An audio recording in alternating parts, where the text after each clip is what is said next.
Starfield launched on September 6, 2023. Since then, it has an 83 on Metacritic, 85 on OpenCritic, and a mixed to mostly negative on Steam. Wait, what? Common complaints about Starfield include clunky menus, boring planets and exploration, boring goody two-shoes companions, aggressive monetization, and just an overall bland, sterile, soulless gaming experience. And yet, despite all of the negative criticism, I still love Starfield. That's not to say I don't understand the negative criticism, I just don't think it really outweighs all the things that I think make it great. But wait! For a lot of gamers, these issues might be too much to look past, and that's absolutely reasonable. However, based on my experience with the game, I think there's a core group of gamers that will find plenty to love here. On screen now is our quick and dirty one-pager to help you decide if Starfield in 2024 is right for you. We'll be covering this in detail today, so stick around until the end of the video for everything you should know. Our goal at Beep Boop Loot is to help casual gamers maximize their playtime and find their next favorite game. We focus less on scoring here and more on highlighting what makes a game awesome. With that in mind, maybe Starfield will be your next favorite game.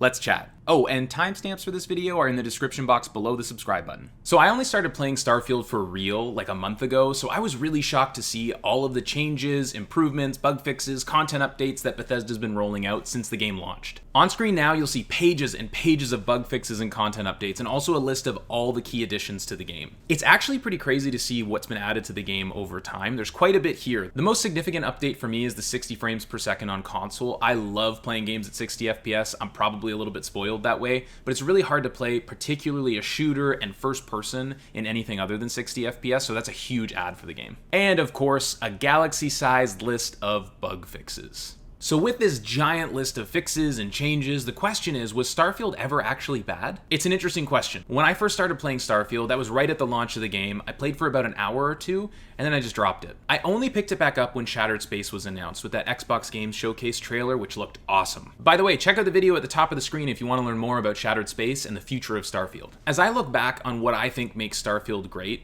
and the changes that they've made to the game, I'm realizing that there's very little overlap. Most of the things that I think are awesome about Starfield have been there since the beginning. Based on this, I don't think Starfield was ever a bad game, it's just always had baggage. The sorts of things that some will forgive and others just won't. Neither group is right, it's just different strokes for different folks. So if that's the case, what makes Starfield so great? And is it right for you? So the first thing that stands out to me is the combat in Starfield. No, it's not Borderlands or Destiny 2 or Call of Duty or anything like that, but it's a noticeable improvement from previous Bethesda games. This is extremely personal, but for me it just has a certain je ne sais quoi that works. Guns feel varied, modding adds some interesting distinctions to the way your weapons handle, and I genuinely look forward to every combat encounter. And combat's great on its own for sure, but it's really not the same without a story or something to make that fighting meaningful within the game world. Bethesda is generally known for hiding their best content and side activities, and Starfield is no different. For me, cream of the crop is the Vanguard quest. It feels unique and special and exciting and a little bit scary at times. No spoilers here, but if you haven't played it, you gotta check it out. Well, what about when you're just tired of saving the galaxy? It's been a long day of kicking bad guy butt, and you just want to do something different in Starfield. That's where shipbuilding comes in. Shipbuilding is like the coolest feature in Starfield. It's like Lego in a video game. It's relatively easy to manipulate and control on controller. I'm not sure about PC, maybe it's good too. I know there's some controller issues for other parts of the game. There are a ton of different parts to collect, and balancing all of the flight sim aspects to have a fully functioning ship feels engaging without being overly restrictive. There's also a relatively new feature to the game where they've added hab units for your ship that are completely bare. There's no furniture in them. You can start from scratch and build it however you want. That could be a whole game in and of itself. And obviously not every game needs to be a live service, but with something big and meaty like Starfield, it's always nice to know as you invest in the game, the developers are investing in you as a player. There's a lot of controversy around the Creation Club right now, and I totally understand that. I've largely ignored it in my playthrough. I think most people can, but I also understand if you find the monetization model just an immediate no-go, that's totally fair. What makes me excited about sitting down to play Starfield is that Bethesda has made it clear they're committed to regular, meaningful content updates. Shattered Space is coming soon, but on top of that, Todd Howard himself has also confirmed that after Shattered Space, another DLC is coming in year 2. For me, that just gives it a little bit of like an MMO feel without actually being one. It means that more stuff is coming and I can jump into this game, dive into the content right now, and know that when I'm done with that, something else is on the horizon. I know there's a lot of commentary out there about procedural generation in this game and how it makes things feel a little bit bland and soulless and generic, but my experience has been kind of the opposite. I've had some truly memorable experiences in this game, like seeing a ship marker on your map, docking at the ship only to find it invaded by pirates, then the grav drive's out of whack so that every few seconds you get dropped into 0G, and now you've got a bunch of angry pirates trying to kill you while everything's floating all over, and as you kill guys, their bodies are floating everywhere. It's chaos and it's so fun. And that's just side content. You could easily miss that entirely. So yes, there's definitely procedural generation in the game, and that does get a little bit repetitive at times, but then you stumble upon these really cool moments and you kind of forget all about that. And my favorite thing about Starfield, it's kind of hard to pin down and your mileage is obviously going to vary, but when I'm like flying through space and landing on planets, it just gives me this feeling like I'm actually exploring the galaxy. The dialogue when you're taking off and landing your ship, your crew bickering with each other. Orbit steady. Landing struts primed. Retros firing. Time to greet the stars.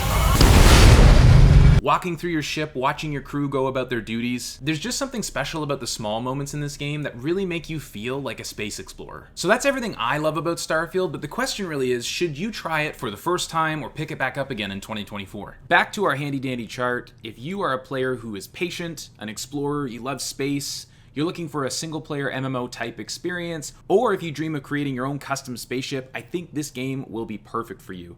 So for Starfield, the main cons from my perspective are that patience is required. I hate to be that guy who says, just wait and play a few hours and it'll get really good, man. For some people, that's perfectly reasonable and they'll play through those opening hours and then open up to a really great game. Another thing to be aware of is that if you're excited about the long-term content plans for the game, just know that most of the upcoming major content will come with a cost associated. I know the main game is available on Game Pass, but all big DLCs will cost extra. And then I do think this is a big one to call out. There are significant limitations to the way you travel through space. You've got to navigate through different menus to navigate to the orbit of a planet, then land on the planet, move to different galaxies. There's not a whole lot of free-form spaceship traveling, so just keep that in mind as well. And I don't think any of these are a deal breaker for me personally, but your mileage will vary. And hey, look, if it's not for you, you've listened to the video and you're still not convinced, there are a ton of great alternatives out there, like Outer Worlds, Fallout, and No Man's Sky. The Outer Worlds and Fallout 4 in particular are both on Game Pass, so if you're already considering Starfield and already subscribed to Game Pass,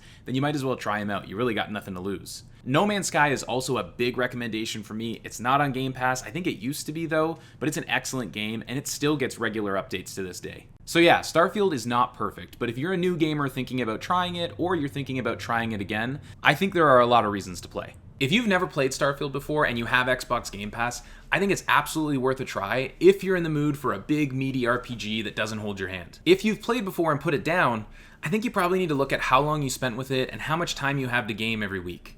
A lot of casual gamers have limited time to spend gaming, so if you don't want to have to slog through 2 to 4 hours for the game to get good, that totally makes sense, and maybe for you, it's just not worth playing. At the end of the day, if you're a patient gamer who's willing to let the game take 2 to 4 hours to open up and really get good, you love space exploration and games like No Man's Sky, and you're in the mood for a big sci-fi RPG, I think you absolutely should try it, or try it again if you dropped it before. If you're excited to play Starfield in 2024, or try it again, check out this video here where I talk about 16 tips and tricks I wish I knew before I started playing. And if you enjoyed this video, we'd love for you to like the video and subscribe to the channel for more content like this. I'm Dylan, this is Beep Boop Loot, I'll see you in the next video.